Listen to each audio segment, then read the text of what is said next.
മനുഷ്യചരിത്രത്തിൻ്റെ സമാനതകളില്ലാത്ത ത്യാഗത്തിൻ്റെയും പരമമായ അനുസരണത്തിൻ്റെയും ഓർമ്മപ്പെടുത്തലാണ് വിശുദ്ധമായ ബലിപെരുന്നാൾ. ജീവിതത്തിലെ ഏത് പ്രതിസന്ധി ഘട്ടത്തിലും തൻ്റെ യജമാനൻ്റെ മുന്നിൽ എങ്ങനെ തലകുനിക്കണമെന്ന് നമ്മെ പഠിപ്പിക്കുന്ന മഹത്തായ ദിനം.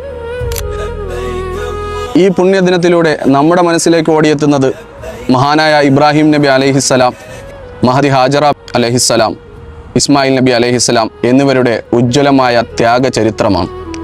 വാർദ്ധക്യകാലത്ത് ഒരുപാട് പ്രാർത്ഥനകൾക്കൊടുവിൽ ലഭിച്ച ജീവൻ്റെ ജീവനായ ഏക മകനെ തൻ്റെ യജമാനൻ്റെ കൽപ്പന പ്രകാരം ബലിയർപ്പിക്കാൻ തയ്യാറായ പിതാവ്.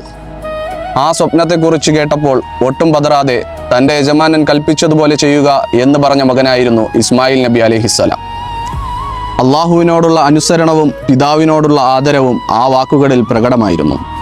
പിതാവ് തൻ്റെ പുണ്യമകനെ മണ്ണിലേക്ക് കിടത്തി കത്തി കഴുത്തിൽ വെച്ച ആ പരമകഠിനമായ നിമിഷത്തിൽ അവർ പരീക്ഷണത്തിൽ വിജയിച്ചതായി തൻ്റെ യജമാനൻ പ്രഖ്യാപിച്ചു. ഇബ്രാഹിം നബിയുടെ ആത്മാർത്ഥതയ്ക്ക് പകരമായി സ്വർഗത്തിൽ നിന്ന് ഒരു ആടിനെ അവൻ്റെ യജമാനൻ അയച്ചു നൽകി. നമ്മുടെ ഉള്ളിലെ അഹങ്കാരവും സ്വാർത്ഥതയും അസൂയയും ദുശ്ചിന്തകളും നാഥൻ്റെ മാർഗത്തിൽ അറുത്തുമാറ്റാൻ നമുക്ക് സാധിക്കണം.